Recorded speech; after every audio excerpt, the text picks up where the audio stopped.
Tomen sus asientos, hermanos.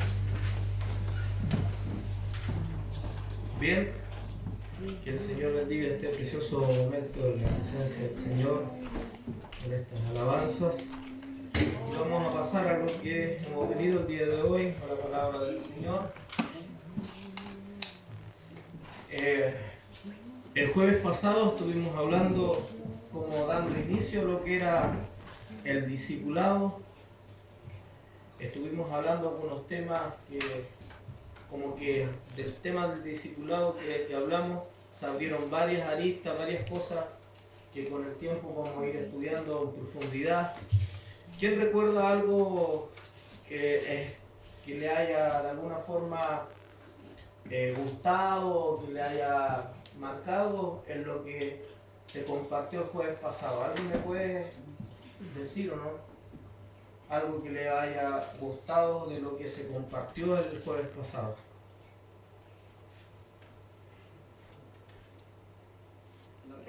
Las diferencias de cuando uno se acerca a Dios, las etapas que hay al estar cerca de Él. Hermano Ricardo, ¿cierto?, hace mención de las diferencias que hicimos, porque el discipulado comenzaba con un título que era ¿quieres ser mi discípulo? Porque es facilito cuando estamos en los cultos y sobre todo cuando la presencia del Señor nos toca, ¿cierto? Nos hace sentir bien el Señor, que hagan un llamado y que uno pueda decir ¿quién quiere ser discípulo del Señor? ¿Qué pasa aquí adelante? Tal vez muchos podríamos pasar, sobre todo cuando hay una fuerte presencia del Señor, cualquiera puede pasar adelante y decir yo amén y heme aquí Señor, como Isaías, heme aquí Señor, envíame a mí. De hecho, en los años que yo llevo en el Evangelio, en muchas ocasiones escuché predicaciones de ese estilo donde a los hermanos se les motivaba al servicio, ir al discipulado, a la enseñanza, a ir a misiones y distintos tipos de servicios que se hacen en la iglesia del Señor. Y cuando terminaba la predicación, hombres con gran unción de parte del Señor, predicadores, muy buenos predicadores que tuvimos la oportunidad de escuchar en aquellos tiempos, siempre terminaban con un llamado sobre todo para la juventud, para aquellos que quisieran servir en la obra del Señor, en el discipulado, en el ministerio, y ahí empezaban a nombrar diferentes tipos de cosas, y en muchos de esos llamados que hicieron, yo pasé adelante, porque ciertamente tenía todo el interés de poder ser un discípulo del Señor. Pero después cuando uno va entendiendo este asunto, la cosa no es así tan sencilla, tomar decisiones así tan sencilla a la rápida. El Evangelio no es cosa como algunos lo hacen ver, que total por la fe hacemos todas las cosas a la tonta, a la loca. El Evangelio no es así. En el Evangelio también hay planificación, en el Evangelio también hay tiempos que deben pasar, también hay momentos, hay cosas, etapas que debemos ir quemando. Para poder ser diáconos, habla la Escritura, o para poder ser ancianos, hay etapas que nosotros debemos ir cumpliendo y tenemos que cumplir algunas cosas que nos pide también la Escritura, algunas exigencias de parte de Dios para que nosotros podamos ser diáconos o obispos, pastores y diferentes tipos de servicios que hay dentro de la iglesia. Por ejemplo, uno de los pasajes de la Escritura que lo habla en el libro de Timoteo, hay una palabrita bien controversial que se les pide a los ancianos, que deben ser personas que no sean neófitas. No sé si recuerdan, no me acuerdo si estaba Ricardo en una reunión que tuvimos tiempo atrás con la juventud en la iglesia en Calero, en la iglesia donde nos congregábamos. Y un hermano, ¿cierto?, con toda la buena intención de parte del Señor, propuso de que los hermanos que se fueran a elegir fueran hermanos que llevaran tiempo, que tuvieran experiencias con Dios, que tuvieran conocimientos de la palabra y que pudieran tener un llamado al liderazgo para que fueran los hermanos que llevaran a la institución de la juventud. Entonces el hermano usó una palabra y dijo, la Escritura enseña de que no debe ser un neófito. Entonces cuando él dijo eso, muchos hermanos de los que estaban en aquel lugar se sintieron ofendidos en gran manera porque se les llamó neófito. De hecho después tuvimos unas conversaciones ahí, ¿cierto?, con algunos hermanos y como que se pasó el hermano, trató a los hermanos de neófito, como que la palabra neófito significara una persona tonta, una persona que no tiene, no sé, una persona, como que fuera una denigrar a alguien con la palabra neófito. Pero en el fondo la palabra neófito lo que significa, en el contexto que se estaba hablando, era una persona recién llegada, una persona que no tuviera experiencia para poder ejercer el cargo de directivo. Pero trajo cualquier cantidad de complicación. Entonces cuando hablábamos de eso, nosotros proponíamos en el discipulado pasado, ¿quién quiere ser discípulos de Jesús? Y ahí mostrábamos, como decía el hermano Ricardo, algunas etapas, cómo nos va mirando Dios en el caminar que nosotros tenemos como hijos del Señor. Y hablábamos en el discipulado y hacíamos mención de que, y nos sentimos todos identificados en eso, de que todos nosotros somos hijos del Señor, somos llamados hijos del Señor, somos hechos hijos del Señor. No solamente tenemos la bendición de que se nos llame hijo de Dios, sino que también la Biblia dice que Dios nos hizo hijo de Dios. ¿Ah? Entonces en esa categoría todos nos sentimos amados de parte del Señor y le dábamos como significado, yo le coloqué ahí como significado a la palabra hijo de Dios, nacido de nuevo, porque nosotros nacimos de nuestros padres, pero cuando conocimos al Señor, nacemos de nuevo, ahora le pertenecemos a Dios. La Escritura dice que ya no somos engendrados de carne, ni de sangre, ni de voluntad de varón, sino por la voluntad de Dios. Entonces en esa definición todos nos sentimos identificados, todos. Porque si alguno no se siente identificado en la definición de hijo de Dios, estamos mal, pues hermano. O sea, sería totalmente ilógico que una persona, un creyente, no se sintiera identificado con la categoría de hijo de Dios. Después hablábamos de lo que era ser un siervo de Dios. Ya en el servicio de Dios, ya no todos se sintieron identificados, porque hay personas que no todos sirven en la obra del Señor, no todos ministran en la obra del Señor. ¿Ah? Nosotros podemos ver, tenemos en la Escritura como simbólico o como figura en lo que se hacía el servicio levítico, donde una de toda la tribu de Israel se escogió para que ellos fueran los que ministraran en el templo. La otra vez el hermano Jonathan compartía, él hablaba sobre el templo y él decía, ¿qué es lo que hacían los sumos sacerdotes en el lugar santísimo donde nadie más podía entrar, solamente podía entrar el sumo sacerdote? ¿Qué es lo que hacía en ese lugar?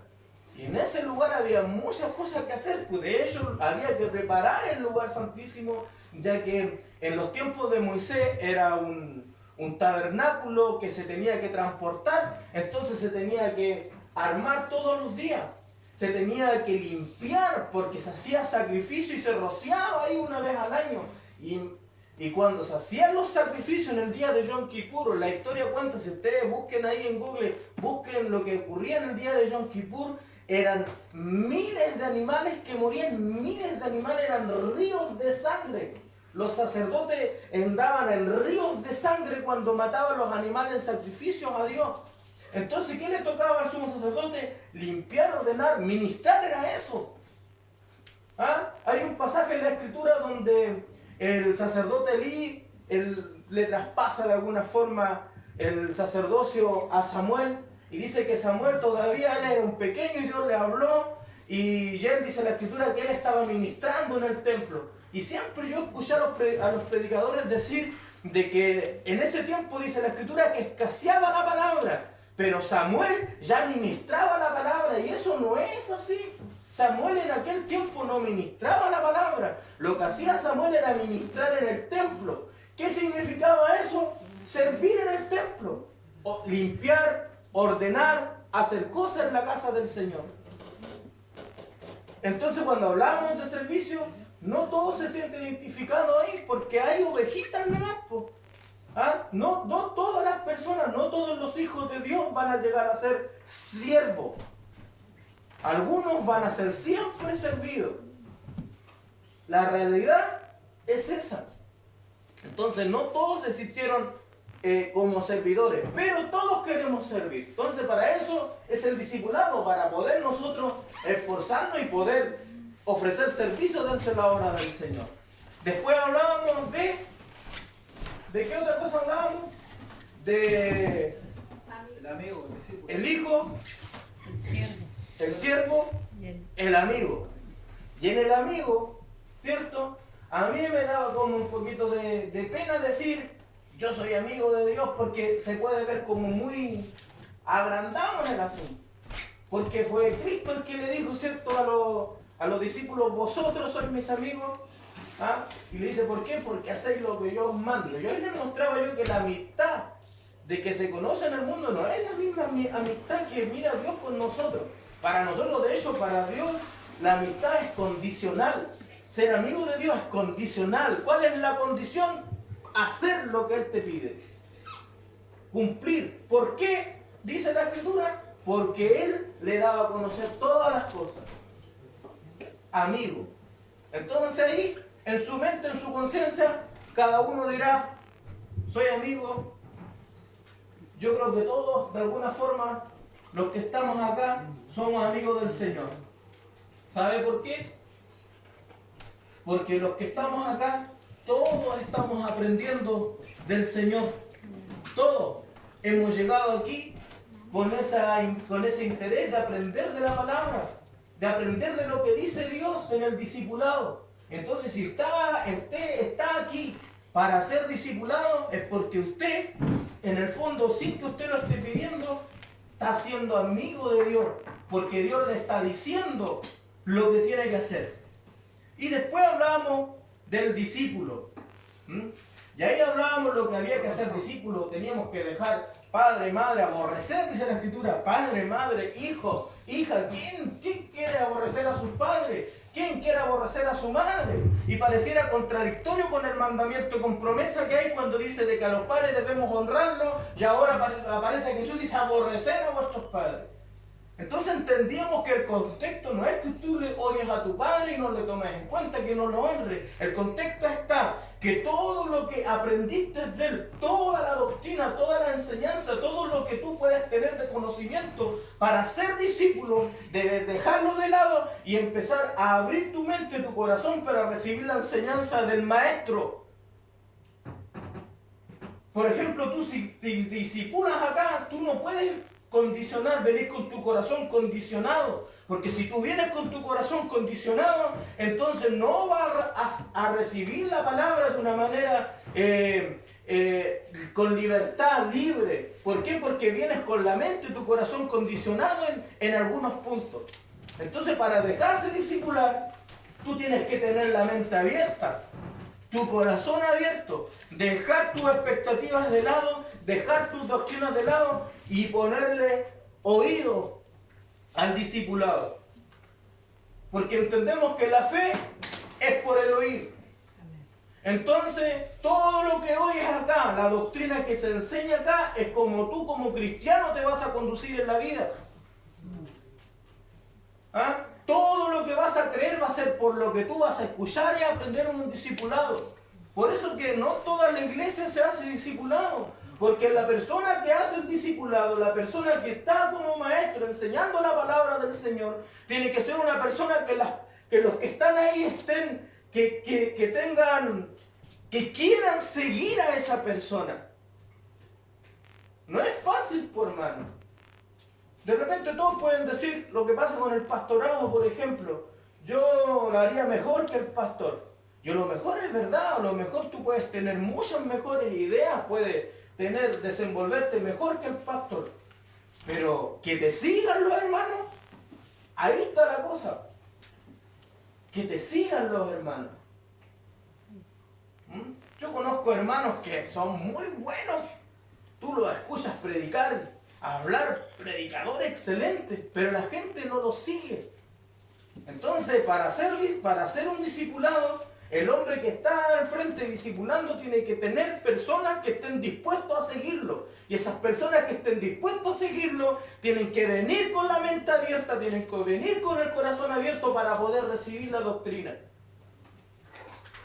¿Significa de que van a comer cualquier porquería que yo les pueda dar? No, porque dentro del mismo discipulado que se le está enseñando a ustedes que toda la autoridad está en la Escritura. Que todo lo que se enseña acá ustedes lo contrapongan con lo que está en la Escritura. Entonces ahí hablábamos eso. Para ser discípulos tenemos que conocer, La verdad también hablábamos. Y no solamente conocerla, es permanecer en ella, por hermano. Por ejemplo, aquí nosotros llevamos años hablando de Jesús, que es lo que vamos a hablar el día de hoy. El tema de hoy, yo le coloqué el Jesús histórico.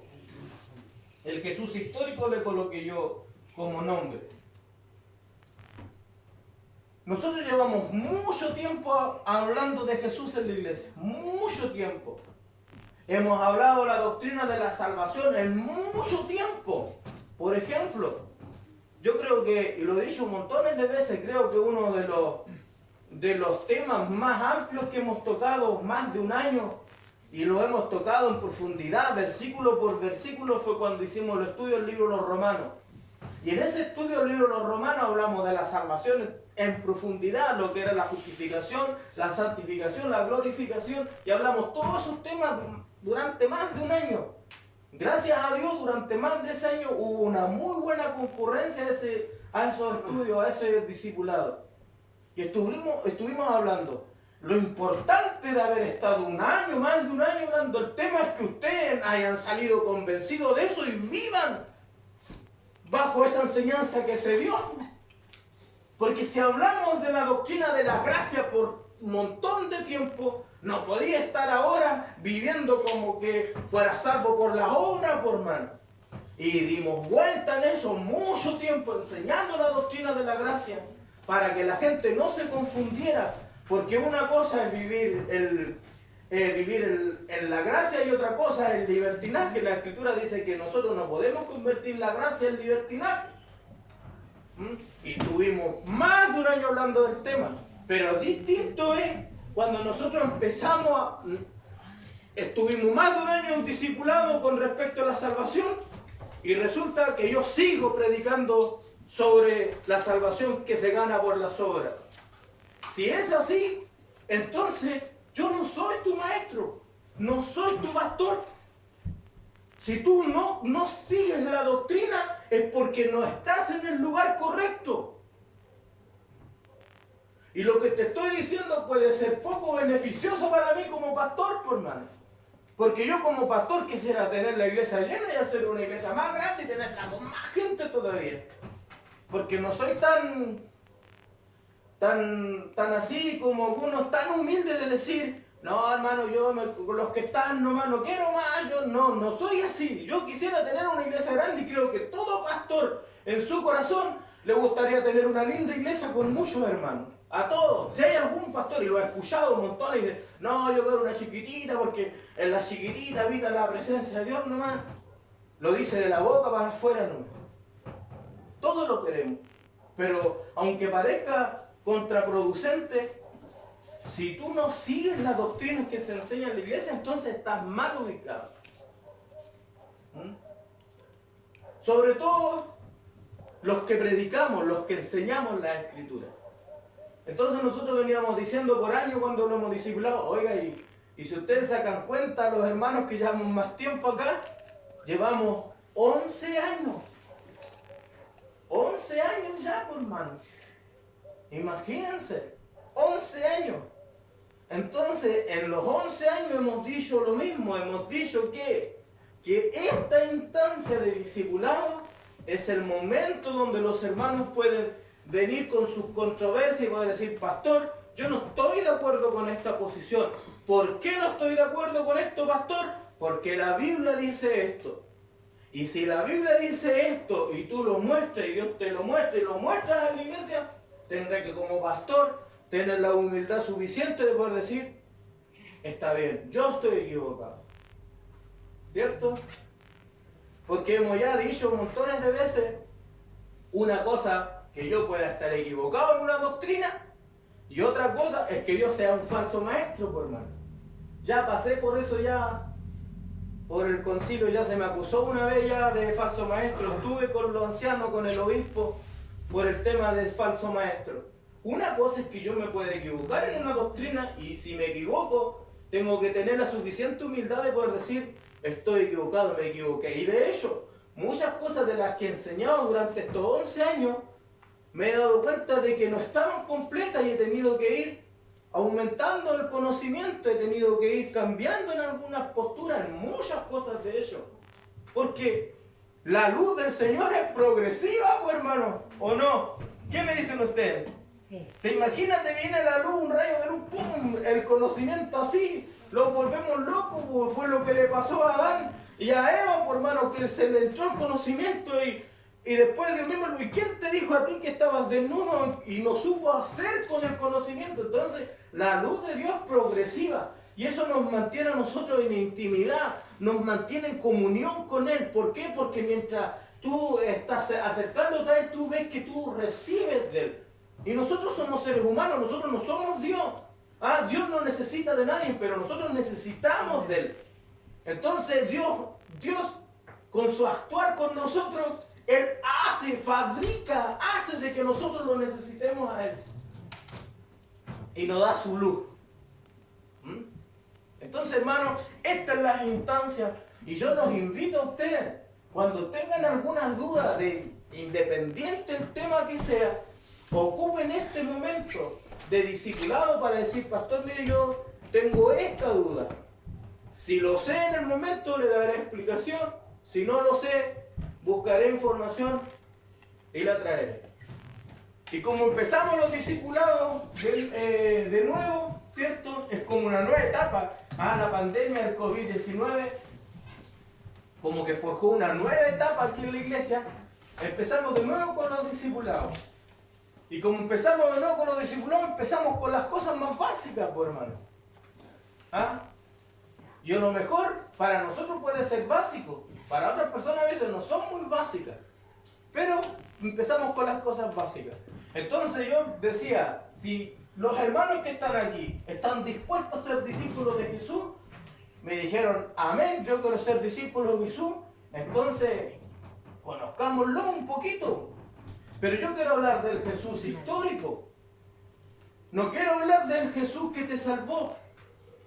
No quiero hablar del Jesús sanador, del Jesús bueno, sino el Jesús histórico, el biográfico, el que tú tienes que defender, tú tienes que saber defender. Cuando tú hablas con una persona que no cree en Dios, que te puede decir que si ni siquiera Jesús existió, tú debes tener los argumentos para poder decir, oye, no solamente te lo digo yo, no solamente lo dice la Biblia, sino hay un montón de cosas, hay un montón de pruebas que nos pueden ubicar y decir de que Jesús fue un personaje real, histórico, que nació, que vivió, que murió, ya está ahí.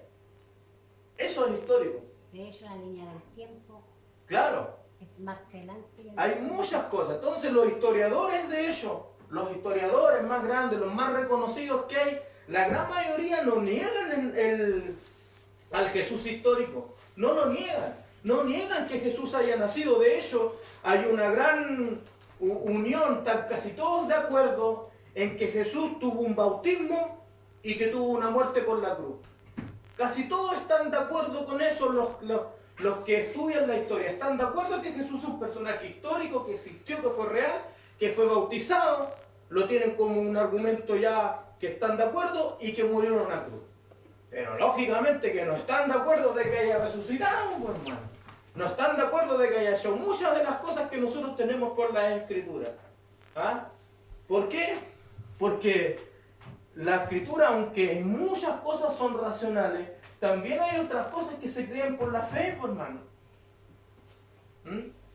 Cuando nosotros recibimos el Evangelio por fe, y después que nosotros experimentamos el Evangelio por fe, empezamos a vivir esa fe en la razón. Empezamos a ver las cosas más claramente. Pero primero tú la recibes por fe, sin tener mayores conocimientos de nada. Pero después tú empezás a experimentar esto. Entonces vamos a hablar de esto. Mire, yo tengo algunas cosas que fui buscando para hablar.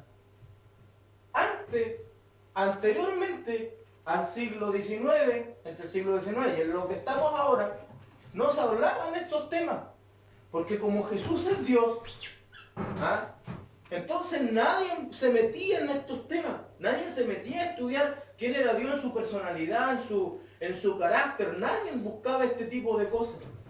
Pero en el siglo XIX, que es en el tiempo donde se levantaron todos los filósofos gnósticos, por ejemplo, Nietzsche y así un montón de filósofos que empezaron a decir de que Dios no existía. De hecho, Nietzsche, él que lo que hizo fue, mató a Dios, dice que a Dios lo mató. Y de alguna forma lo que dice Nietzsche al decir que él mató a Dios, lo que quiere decir es de que ya los conceptos cristianos ya no sirven. Que no hay verdad absoluta, que no hay verdad única. Entonces, desde el siglo XIX al siglo XXI que nosotros vivimos, hubieron 3 grandes etapas de búsqueda del conocimiento de Cristo. Recuerden, estas cosas de repente parecen un poco complicadas, pero son básicas, por hermano. Son básicas que nosotros las podamos entender, comprender. La primera etapa fue aquella etapa liberal y precrítica, en la cual surgieron innumerables obras sobre la vida de Jesús, con una clara tendencia idealista, psicológica e imaginativa. ¿Qué quiere decir? La primera etapa en el siglo XIX, la gente que defendía a Jesús, que defendía la fe, lo que hacía era hablar de forma imaginativa. No tenía argumento, no tenía una obra, una profundización en la escritura, una profundización en lo escrito para poder defender la fe. Solamente hablaban de las cosas que habían oído, de lo que ellos pensaban que podía hacer Jesús. Yo le hago una pregunta. ¿Cuántos cristianos usted conoce que no tienen idea de Jesús, pero lo defienden? La mayoría, o sea, ningún cristiano va a decir que Jesús no existe, pero no tienen ningún tipo de respuesta en frente de las preguntas que se hacen. Entonces la primera etapa fue así. Cuando empezó el cuestionamiento de Jesús, la gente solamente empezaba a hablar de lo que le nacía en el corazón, sin un previo estudio, sin darse el tiempo de estudiar la escritura y menos estudiar otro tipo de libros donde pudieran buscar historia. La segunda etapa,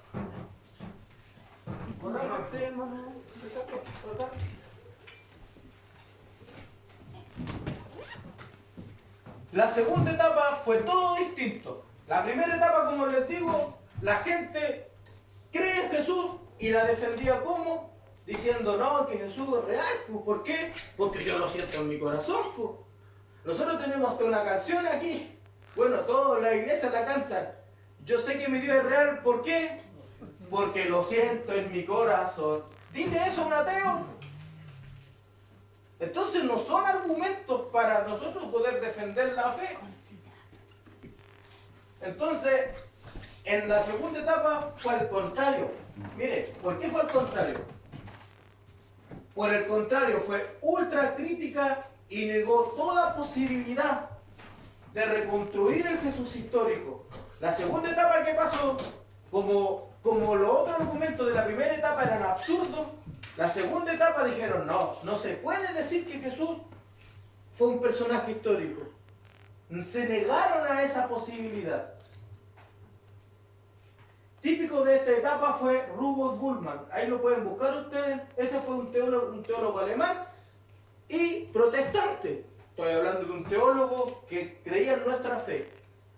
¿Y qué es lo que él decía? Que no se podía buscar evidencia de un Jesús histórico. Entonces dejó hasta ahí el conocimiento de eso. Él, con su libro, dice, en el que reacciona contra la etapa liberal anterior, se dice del Jesús histórico, solo sabemos que existió, pero nada más. El escepticismo frente al Jesús histórico es total. No podemos saber nada de la vida y enseñanza de Jesús. Todos los evangelios son creación de la fe de las primeras comunidades cristianas. Entonces, ¿qué es lo que decía él? Todo lo que está en la Biblia es lo que nos basta. Y eso es lo que nació en la fe de los primeros cristianos. Y como ellos lo dijeron, es lo que nosotros tenemos que creer y nos basta. Acuérdense de los siglos que empezó esto. 19, siglo XXI. Donde el conocimiento ha avanzado, por hermano. Donde tú ya a un joven que está en la universidad, a un joven que está estudiando, un joven que ni siquiera está en la universidad pero le gusta leer, o los que no hacen nada, pero repiten como loro lo que escuchan de otros, tú no le podés venir con ese tipo de argumentos. Si nos estamos discipulando nosotros aquí, es porque nosotros tenemos que tener los argumentos suficientes para poder alcanzar las almas de las personas. O queremos una iglesia a llamar a pura gente ignorante, nomás vamos a buscar a todos los pobres y todos los ignorantes, los que no saben nada, porque eso, tú le puedes hablar de Cristo y como no tienen idea de nada, te reciben el mensaje más sencillamente. Hermano, no podemos pensar de esa manera. El evangelio tiene que ser inclusivo, por hermano. Tanto para el pobre, tanto para el rico. Y no es que a mí me importen los millones que pueden llegar para el terreno que queremos, ¿eh? Pero también quiero que el alma de esa gente que tiene conocimiento, de los que están en la universidad, que se están perdiendo, también quiero alcanzarlos a ellos, por hermano. Entonces por eso nos discipulamos. Por eso aprendimos estas cosas que no son 100% la Biblia, pero son cosas que necesitamos por el tiempo en el que estamos viviendo. Debemos nosotros entender estas cositas. La segunda etapa entonces fue negar, ¿no? Jesús, con lo que está en la Escritura, los primeros cristianos, lo que está en la mente nomás, y listo, no hay más. Pero la luz de Dios, como les decía, es progresiva. El que había dicho anteriormente que no se podía saber nada de Jesús histórico era un teólogo protestante de nuestra fe, decía que no se podía. Pero aquí tenemos otro teólogo del mismo país alemán también, que recibió más luz y empezó a entender otro tipo de cosas. Entonces la tercera etapa, iniciada por Ernst Käsemann, teólogo alemán, en el año 1953, no ha permitido felizmente superar el escepticismo de la etapa anterior y recuperar la confianza exegética. ¿Qué es lo que es un exegeta? ¿Ustedes saben qué es lo que es un exegeta? Estas palabras, exégesis, exegeta, estas cosas, son palabras que tienen que estar en el vocabulario cristiano, por más. Son palabras que debemos nosotros usar. Y un exegeta, cuando tú escuchas hablar de una persona exegeta, es una persona que interpreta los textos. Es una persona que interpreta los textos en el contexto nuestro, los textos cristianos. Dice, y recuperar la confianza exegética de que el encuentro con el Jesús de la historia sí es posible. O sea, Ernst Käsemann, alemán, oiga, no sé si será coincidencia, pero los filósofos más importantes de este tiempo, por ejemplo, un Heidegger, que es uno de los filósofos contemporáneos más importantes que hay, es alemán. Y así, muchos de los que son en este tiempo son alemanes. Ahí parece que es la cuna de la filosofía de los hombres pensantes. Y ahí también salió un teólogo cristiano diciendo, no, se puede buscar a Dios. También se puede buscar a Jesús, históricamente hablar de Él, que fue una persona. Y es necesario, pues, hermano, entender, porque si no entendemos el Jesús histórico, ¿cómo nosotros podemos creer en algo cómo podemos creer en Jesús, que es Dios, que es Hijo de Dios, si no creemos, no sabemos de su nacimiento, no sabemos de su vida, no sabemos de su muerte? En esta etapa se estudian los textos, escuche bien, de una perspectiva histórica.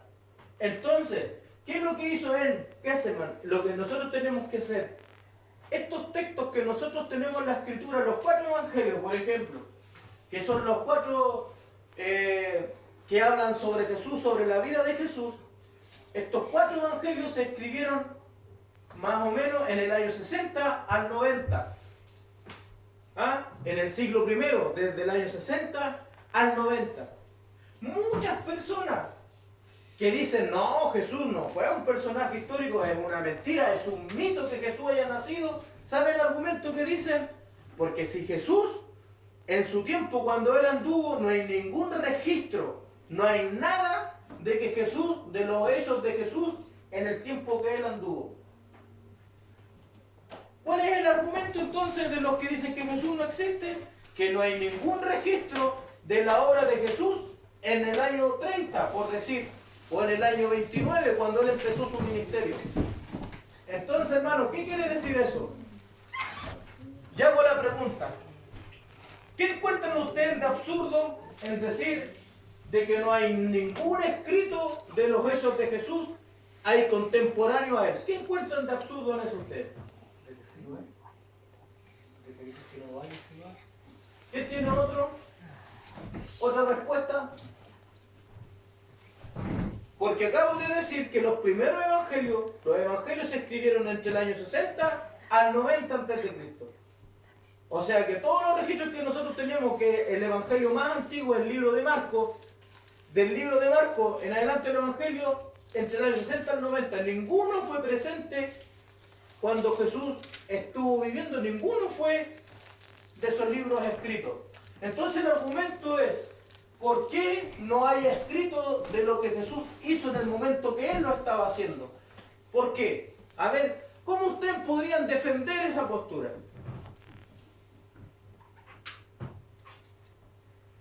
¿No ven? Y la respuesta es sencilla, es muy sencilla.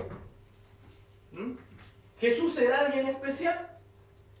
¿Jesús era un ser humano especial que tenía alguna cosa que tenía que a él estar en los libros de historia en aquel tiempo?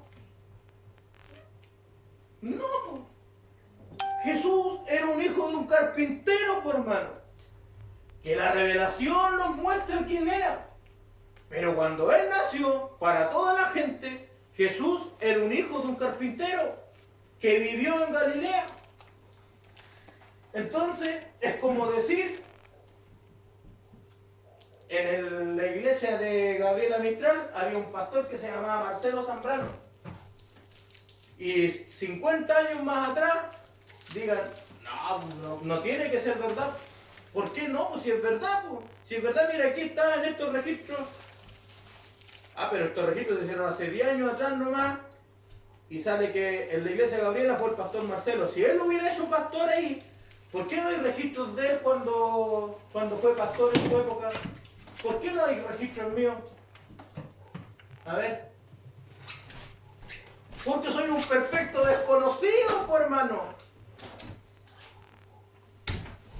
Porque no hay gente preocupada de escribir lo que yo hago, lo que digo, lo que hablo, por hermano. Si no soy político, soy pastor.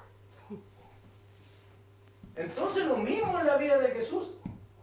En el tiempo de Jesús nadie estaba ahí escribiendo lo que Jesús, porque Jesús no era como Jeremías, que Jeremías tenía un escriba, mandado de Dios que tuviera un escriba para que fuera escribiendo todo lo que Jeremías hacía. Jesús no. Jesús tenía 12 discípulos. Pero en ninguna parte de la Escritura enseña de que Jesús haya buscado uno que le fuera escribiendo todo lo que hizo. Entonces, ¿cuál es la respuesta? Que Jesús era un perfecto desconocido. Entonces nosotros que somos hijos de Dios, que sabemos que Jesús es Dios, que te digan que Jesús es un perfecto desconocido, parece chocante, pero es la verdad, pues, hermano. Pero estamos hablando del Jesús histórico, como persona, como ser humano. Entonces esa es la diferencia. Años atrás, no sé si, creo que en Facebook todavía anda ahí el video, cuando hablan la herejía del Papa, porque el Papa tenía un libro de la crucifixión de Jesús, del día cruz y del día de todas sus penitencias, de todo su sufrimiento. Y el Papa dijo que Jesús había hecho, a ver cómo fue una palabra que usó, como que había hecho un desperdicio, como que había perdido el tiempo habiendo muerto en aquel momento. Un fracaso.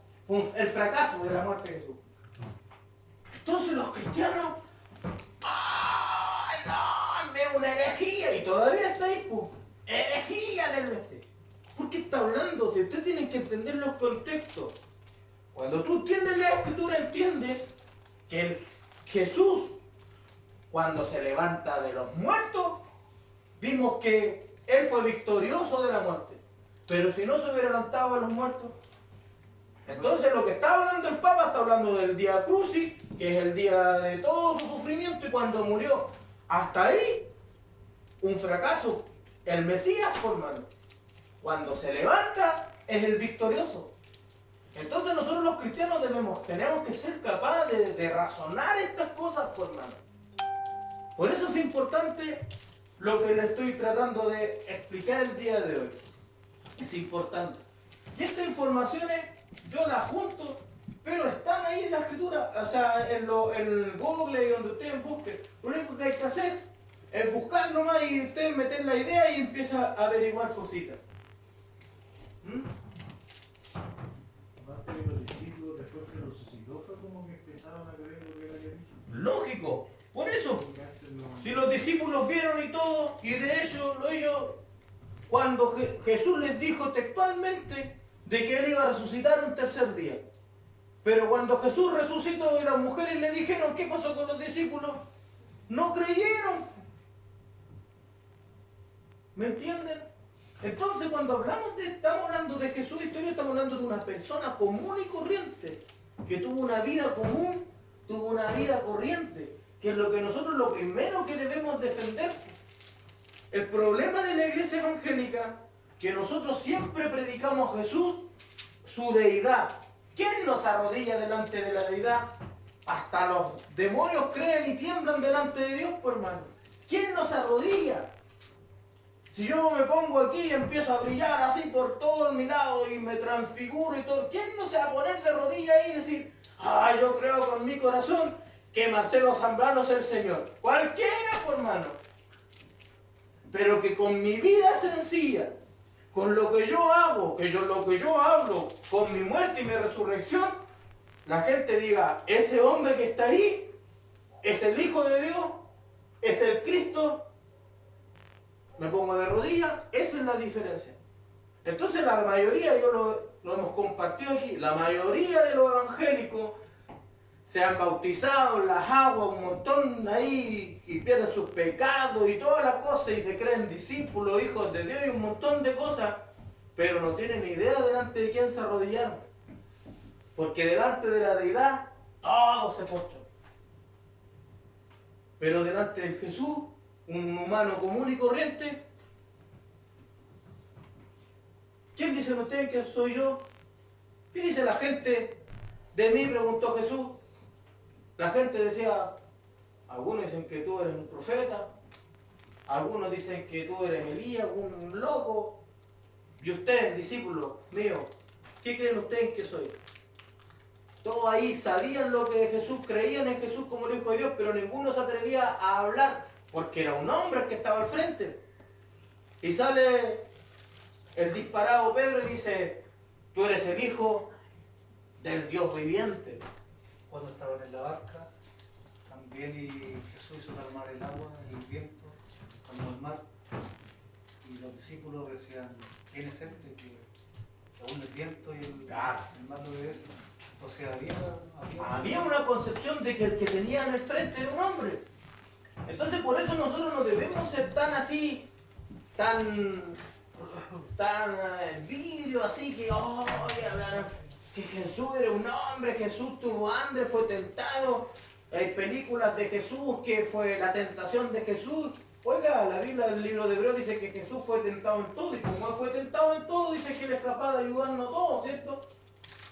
¿Usted cree que Jesús no fue tentado con una mujer? No, porque la Biblia dice de que Jesús no iba a tener una linda apariencia para que no fuera deseado. ¿Ya? Eso quiere decir de que nadie lo deseó. ¿Cuántas mujeres se casan con tipos feos? Porque esto era lo que caracterizaba a Jesús. La boca, la palabra, que la gente decía, este habla con autoridad, no como los fariseos. Entonces no debemos asustarnos nosotros. Ahora, para poder, ¿cierto?, los teólogos cristianos, para poder ellos empezar a decir Jesús realmente fue un personaje histórico, tuvieron que buscar fuentes, tuvieron que buscar en este caso criterios para hablar con respecto a lo que era Jesús. Entonces, ¿cómo yo creo que la Biblia es verdad de lo que dice de Jesús? Entonces colocaron un criterio que le colocaron de nombre criterios de credibilidad. ¿Ya? Aquí yo no soy un teólogo. ¿Ah? Yo no soy un teólogo. Estudié teología, pero no soy un teólogo. Entonces, busco de los que sí son teólogos. Entonces, los que son teólogos, los que son eruditos en la Escritura, para poder decir que lo que la Escritura en los Evangelios era cierto, lo que hablaba del Jesús histórico, se pusieron criterios para poder dar a entender a la gente de que lo que decía la Escritura era verdad. Entonces, le colocaron primer criterio de credibilidad. Miren lo que hace el criterio de credibilidad. O criterio de dificultad. Es uno de los criterios de historicidad empleado en el estudio crítico de los relatos históricos. Según este criterio, los relatos embarazosos para el autor tienen más probabilidad de ser verídicos, debido a que el autor no tendría ninguna razón para inventar un material que le crease dificultades. En otras palabras, ¿qué es lo que este criterio que está acá, que dice criterio de dificultad? Dice, algunos estudiosos de la Biblia han utilizado este criterio al evaluar si los relatos de las acciones y las palabras de Jesús del Nuevo Testamento son históricamente verídicos. Entonces, ¿qué es lo que ellos ven para poder ver si el texto que nosotros leemos es verídico o no? Si usted lee la Escritura, hay muchas cosas de las que dicen ahí de que ninguna persona se las escribiría. Por ejemplo, si Ricardo tuviera que hacer una biografía de él, y él tiene por ahí unos pecaditos bien escondidos ahí que lo sabe él nomás y Dios, y le toca hacer una biografía de él, seguramente le va a poner del título el dulce cantor de Israel, o el dulce cantor de Gabriela, pero jamás va a estar exponiendo lo que tenía en tu corazón, las fallas que tú tenías. Pero la Escritura muestra todo este tipo de cosas. Entonces ellos empezaron a ver en los relatos, de dificultad, empezaron a ver, igual como en una investigación cuando hay una persona a ver si es culpable o no culpable, empezaron a ver varias fuentes y empezaron a ver si los relatos concordaban.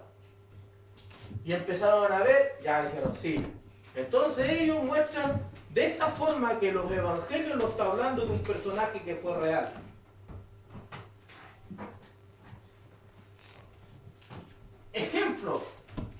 Ejemplo de lo que yo le estoy diciendo.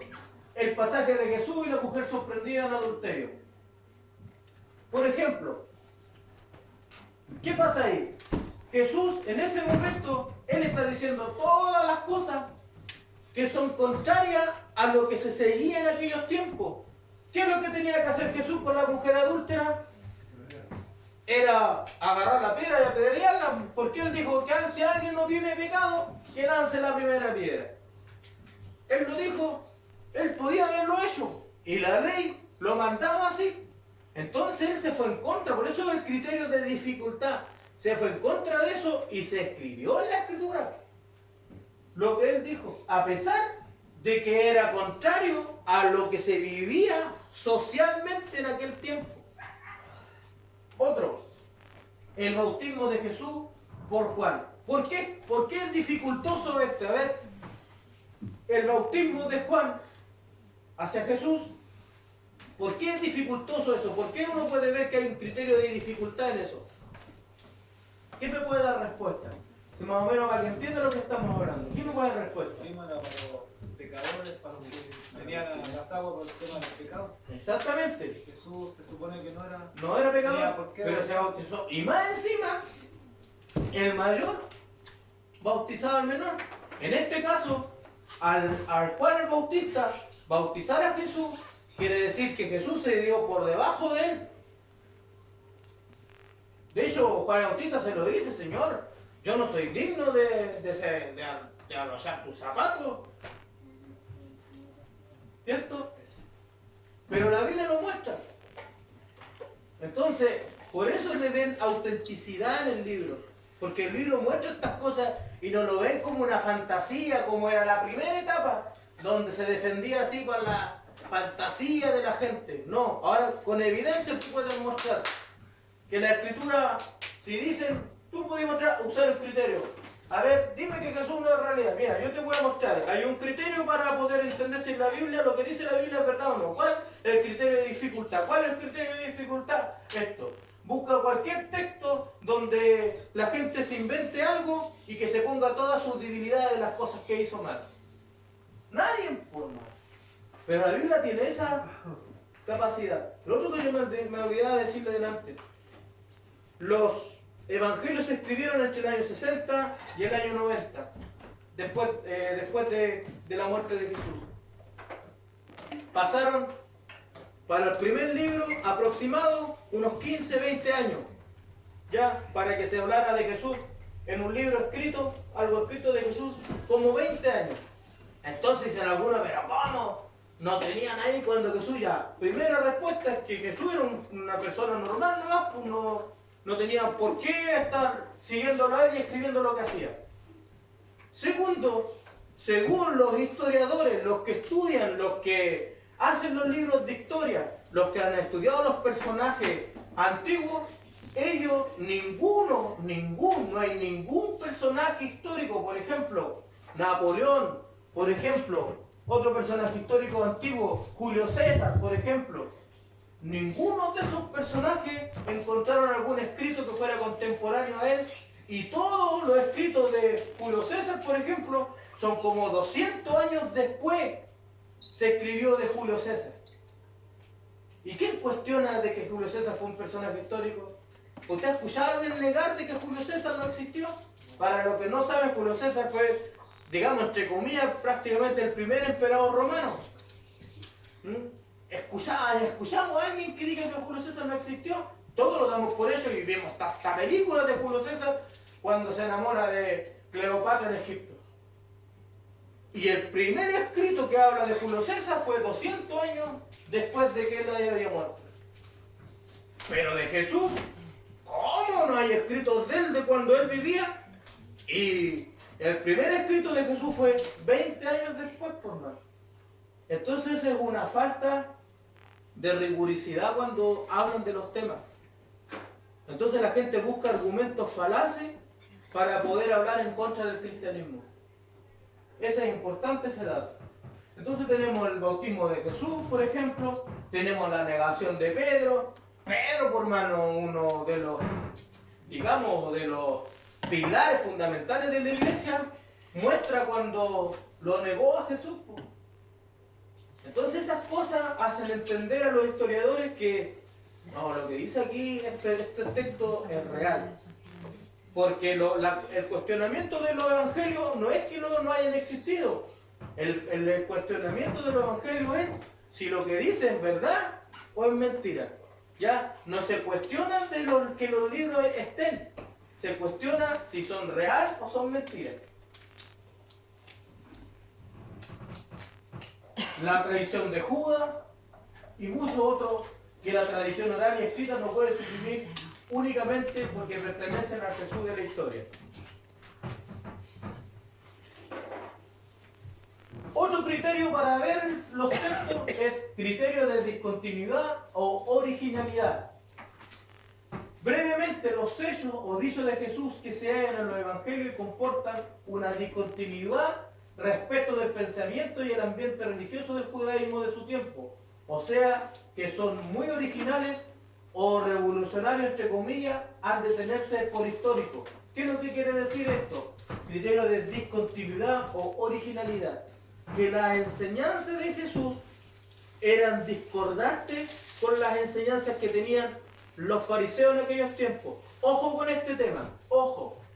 No es que Jesús estuviera trayendo otra doctrina del Antiguo Testamento, sino que Jesús tenía otra interpretación de la Escritura, la verdadera, la sana interpretación, a diferencia de la interpretación que daban los fariseos, los saduceos en aquellos tiempos. ¿Se entiende ahí? Ojo con eso. No es que Jesús haya venido con otras doctrinas, sino que Jesús lo que hace es traer el verdadero significado. Por ejemplo, oíste que fue dicho, no adulterarás. Mas yo os digo, ¿cierto? Si alguno codicia a la mujer de su prójimo en su corazón, ya adulteró. Entonces Jesús no está diciendo de que lo otro no es así, sino lo que Jesús está diciendo, lo que es la interpretación real de la Escritura. ¿Por qué? Porque el mandamiento de Dios es uno. Y cuando habla de adulterio, y hablemos el último mandamiento que es no codiciarás, es toda una unidad. Entonces lo que hace Jesús es unir el pasaje no adulterarás con el de no codiciarás. Y lo une y te está diciendo, tú con el solo hecho de codiciar a la mujer en tu corazón, y habla de la mujer de tu prójimo, ya estás adulterando. Entonces Jesús lo que trae es una interpretación de la Escritura de la Torá, la trae que era discordante con las enseñanzas de los judíos en aquellos tiempos. Entonces, eso muestra de que el texto es real. Increíblemente, para los historiadores, recuerden, para nosotros a lo mejor es un poquito difícil comprender estos términos porque somos personas, yo soy Uber, pues hermano, trabajo de Uber. Aquí ninguno es letrado en letra, ninguno es historiador ni nada. Entonces nos cuesta de repente comprender. Pero los historiadores tienen ellos sus formas, sus criterios para poder decir esto real, es verídico, pues, hermano. Entonces una de las cosas por qué se le da autenticidad a los evangelios es por lo original que hay en sus enseñanzas. ¿Ya? ¿Por qué yo digo revolucionario entre comillas? Porque cuando hablamos de revolucionario en el contexto que vivimos ahora, una persona revolucionaria es una persona que se va en contra del sistema. Y Jesús, aunque se fue en contra de la religión de los judíos en aquellos tiempos, Él no se fue contra el sistema, no se fue contra los romanos ni nada. Inclusive dijo, yo, mi reino no es de aquí, no es de la tierra. O sea, yo no vengo a pelear contigo, Pilato. No vengo a pelear con los senadores, diputados, no vengo con eso, no me metan ahí a mí. Yo vengo aquí a cambiar el corazón de la gente, a cambiar su vida, el sistema que está ahí entenebrecido en el alma de las personas. En eso vino a revolucionar Jesús, pero no a revolucionar políticos, como algunos lo muestran, que Jesús fue el primer comunista y cosas así. No, Jesús fue revolucionar el sistema, de revolucionar la doctrina religiosa de aquel tiempo. ¿Ya? Empieza a hablar con una persona así que diga, no, es mentira lo que dice la Biblia de Jesús, Jesús no... Tú le empezás a hablar así, como la mayoría de la gente repite lo que escucha y no tiene lectura, no tiene una búsqueda, entonces se van a empezar a decir, por lo menos se van a ir creyendo, diciendo, puede ser verdad que Jesús existió. Ahora que haya hecho Dios, es otra cosa, ¿no es cierto? Pero ya, lo primero que hay que hacer es poder que la gente entienda que Jesús existió. ¿Por qué? Porque para acercarse a Dios, ¿qué es lo que debemos hacer? Primero, creer que le hay. ¿Entiendes? ¿Entiendes cómo se hila el asunto? Lo primero que tienen que entender la gente es que Jesús existió. Porque si Jesús fue un mito, fue una invención, entonces todo lo que nosotros vivimos no es verdad. Entonces lo primero ya, ahora que ese hombre sea Dios, no lo sé, pero ya tú le metiste en tu cabeza que Jesús existió, ya hay algo, porque eso lo va a llevar a la persona a buscar más. Criterios de testimonio múltiple. Hechos y dichos de Jesús que aparecen en varias fuentes independientes. Entonces, cuando hablamos de testimonio múltiple, hermano Ricardo, disculpe que lo ponga de ejemplo, Ricardo está acusado de un delito y queremos pruebas de él y vamos a buscar a 3 personas que hayan visto lo que hizo y todos empiezan a dar testimonio. Entonces, ¿qué hacen los investigadores? Ven cómo van a ver lo que dijo ella, todo, y van buscando coincidencias coincidencias para llegar a la veracidad, a la verdad de lo que se estaba hablando, tratando. En la Escritura nosotros encontramos eso. Encontramos el criterio y testimonios múltiples, donde nosotros podemos ver en los 4 evangelios, como también los podemos ver en los libros de la transición del cristianismo, del judaísmo al cristianismo, que es el libro de los Hechos, y podemos ver en todos los libros doctrinarios del apóstol Pablo, de Pedro y todos los demás, pudimos ver que hay una unidad en los hechos que ocurren. Tenemos otro criterio que se usa, que es el criterio de coherencia. Entre todos los datos históricos recogidos con los criterios anteriores, todo aquello que calza con el estilo propio de Jesús. ¿Qué quiere decir? Que lo que se enseñe, que lo que enseña la Escritura es coherente. Es coherente. Por ejemplo, Jesús, ¿cuál es el mayor de los mandamientos? Jesús coherentemente, ¿qué dijo? El mayor de los mandamientos. Como yo no soy coherente, le diría, a ver, son 10 mandamientos primero, y empezaría a buscar los 10 mandamientos, pero Jesús, como es coherente, Jesús dijo, el mayor de los mandamientos es el mayor de todos, pues el que textualmente dice en la Escritura, dice, amarás al Señor tu Dios con toda tu alma, con toda tu mente, con toda tu fuerza. Ese es el primero, el mayor de todos. Entonces, criterio para saber, criterio de coherencia. Los datos que están en la Escritura son coherentes. Por ejemplo, le doy gracias a mi Señor, se lo digo de todo corazón, le doy gracias a mi Señor, que Dios me ha bendecido, tengo una linda familia, tengo lindos hijos, me siento un hombre exitoso en las manos del Señor. Todo lo que soy por la gloria de mi Señor. Ya una de las cosas que yo siempre digo que se debe esto, que se debe al éxito, que yo vivo feliz, pues para los demás podría ser un don nadie, pero yo vivo feliz. Y el éxito se lo doy a hacer lo que la Escritura me dice. Y la Escritura me dijo, honra a tu padre y a tu madre. Y a pesar que puedo tener diferencias con ellos, me he esforzado en tratar de honrarlos. Yo he visto el resultado. Entonces veo una coherencia, por hermano. Mira, te doy una coherencia. Honra a tu padre y a tu madre para que los días de tu vida se te alarguen. ¿Cuánto joven muere ahora? ¿Cuántos jovencitos mueren en la calle? ¿Por qué mueren? Porque no le hacen caso a los papás, pues, hermano. Porque si le hicieran caso a los viejos que le digan, cuídate, hombre, no andes haciendo esas cosas malas, cuídate. Y dirían, a lo mejor mucho tiempo si le hicieran caso. Pero como no le hacen caso y hacen lo que quieren, no, ¿quién te metí tu viejo anticuado y toda la cuestión? Ahí están, pues, muriéndose los jóvenes primero. Y eso es una profecía bíblica en todo caso, de que los jóvenes, los padres enterrarían a sus hijos. Tenemos criterio de rechazo. Escuche bien. Dichos y hechos de Jesús que explican su rechazo y crucifixión. El Jesús histórico enfrentó, irritó, molestó a casi todas las autoridades, fariseos, escribas, herodianos, saduceos y sacerdotes. Todo esto explica por qué fue rechazado y crucificado. Todas aquellas palabras y hechos de Jesús que están en armonía con el sistema religioso o político de su época, difícilmente serán del Jesús histórico. ¿Qué es lo que podemos decir que Jesús real?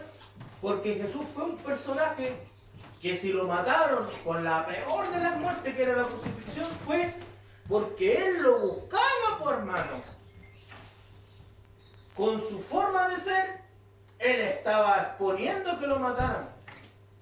Ejemplo, le voy a dar un ejemplo. Jesús necesitaba a Judas para que lo mataran. ¿Por qué no? Porque en todo momento querían darle muerte y a veces escapaba de sus manos. De hecho, Jesús, lo único que hizo Judas fue decir dónde estaba, ¿no? Porque lo andaban buscando. Ahora, ¿por qué Judas es un personaje importante? Porque Dios en su presciencia ya había anunciado de que había uno de sus cercanos lo iba a entregar. Pero nada más, con Judas o sin Judas, Jesús se la buscó, por mí. Jesús se la buscó. ¿Qué pasa si yo me pongo a hablar aquí y hablar en contra de aquí, acá y esto, todo el sistema, y después el otro día aparezco muerto? Te la buscaste, pues, Marcelo. La verdad siempre ha hecho motivos de muerte, hermano. Tenemos criterios de sintonía con el contexto geográfico, cultural, social, político de la época de Jesús. ¿Qué quiere decir? Todo lo que usted ve en los evangelios lo que está escrito es en concordancia con lo que tú puedes leer en los libros de historia, en la geografía. El mismo pasaje cuando le dio con una pregunta a Jesús y Jesús dijo: a César se le dieron lo que era de César y a Dios lo que de Dios. Esa parte también hay un contexto histórico. Claro. De hecho, por ejemplo, hubo un escritor judío de aquellos tiempos que se llamaba Flavio Josefo, aunque hubieron cristianos, y si los cristianos siempre han dejado la escoba cuando quieren añadirle las cosas. Josefo escribió sobre Jesús, habló sobre Jesús, en varios de sus escritos mencionó a Jesús. Y habló también de que fue crucificado. Y los cristianos, para darle más sustento, le colocaron más añadiduras, y usted sabe que todo se sabe, y en este tiempo se cuestionan los de Josefo. Pero los escritos que él habló de Jesús, todavía están ahí. Como también hay uno que fue, creo que fue griego, que también habló sobre Jesús. Y hay personajes históricos. Flavio Josefo vivió cuando él escribió de Jesús, fue en el año 90 y tanto, 93. Estamos hablando de que son fuentes cercanas a Jesús, por mano, no eran tantos años lo que había pasado. Y voy a ir terminando. Punto de partida. 4 definiciones necesarias de Jesús. Y aquí es lo que yo le venía diciendo delante a ustedes. Estamos hablando del Jesús histórico, pero podemos estudiar a Jesús en distintas facetas. En este caso vamos a hablar de 4 formas como estudiar a Jesús. El Jesús real. ¿Qué se imagina uno el Jesús real? El Jesús que nosotros predicamos aquí, por hermano. Del que hace milagros, del que sana, del que hace nuestro abogado, que es nuestro todo, nuestro amor, nos amamos a Él porque Él nos amó a nosotros primero. Ese es el Jesús real, pues. Dice, es el Jesús tal cual existió, como nosotros lo hemos conocido en la Escritura, como lo percibimos, como lo vivimos. Especialmente el Jesús antes de iniciar su ministerio, pero también Jesús durante su ministerio, todo lo que Él pensó, hizo y dijo realmente, sus mismísimas palabras. Este Jesús en su totalidad es definitivamente inalcanzable. ¿Por qué? Como dice en Juan 21:25, si se escribieran todas las cosas que hizo Jesús, no cabría en el mundo todos los libros escritos sobre Él. ¿Ya? O sea, hizo un montón de cosas y eso es lo que nosotros hablamos y enseñamos y predicamos. Ese es el Jesús real. Pero el Jesús histórico puede tener se contraponen algunas cosas ahí, por mano. ¿Ya? Y ahora tenemos el Jesús histórico. Es el Jesús que podemos reconstruir a partir de los datos. Y ahí está el estudio. ¿Quién se toma el tiempo de los que está aquí para buscar datos y conocer cosas así de Jesús? Poco. Y ahora, bueno, yo le doy gracias a Dios que ahora tenemos YouTube, tenemos esas cosas en Google y podemos buscar información. Años atrás había que traer así unos libros de teología sistemática 1, 2, 3, todo para poder estudiar todo esto. Ahora está todo a la mano, por mano. A partir de los datos bíblicos, utilizando todos los métodos históricos críticos disponibles y los criterios de historicidad, lo que estábamos hablando delante, los criterios. Este Jesús es históricamente existente, aunque no se identifique con el Jesús real en su totalidad histórica. Porque cuando defendemos el Jesús histórico, no nos interesa en este momento si Él realmente caminó por encima de las aguas o no. No nos interesa eso. No nos interesa en esta parte de que la gente lo crea o no lo crea. Lo que estamos viendo es que Jesús existió. Recuerden, para acercarse a Dios primero hay que creer que le hay. El Jesús histórico no es solo una reconstrucción intelectual, sino que lo encontramos efectivamente al interior del Jesús real. En la reconstrucción del Jesús de la historia se acentúa fundamentalmente la plena humanidad de Jesús. ¿Cuántos creen que Jesús es 100% hombre de los que están acá? ¿Cierto? Una vez yo escuché que Jesús fue 50% hombre y 50% Dios. Y suena coherente, pero no es coherente. Porque si fue 50% hombre, quiere decir que no experimentó todo lo que es un hombre, sino que experimentó solamente ¿qué? El 50% nomás. Entonces necesariamente tiene que ser 100% hombre para que la deidad experimentara la vida humana. Si eso fue la encarnación, es la deidad experimentando lo que es ser una persona, un ser humano. El Jesús histórico tiene realmente rostro humano, tiene conciencia humana. Eso es lo que hemos venido enseñando mucho tiempo atrás. Señor, que se haga tu voluntad y no la mía. Dios tiene dos voluntades.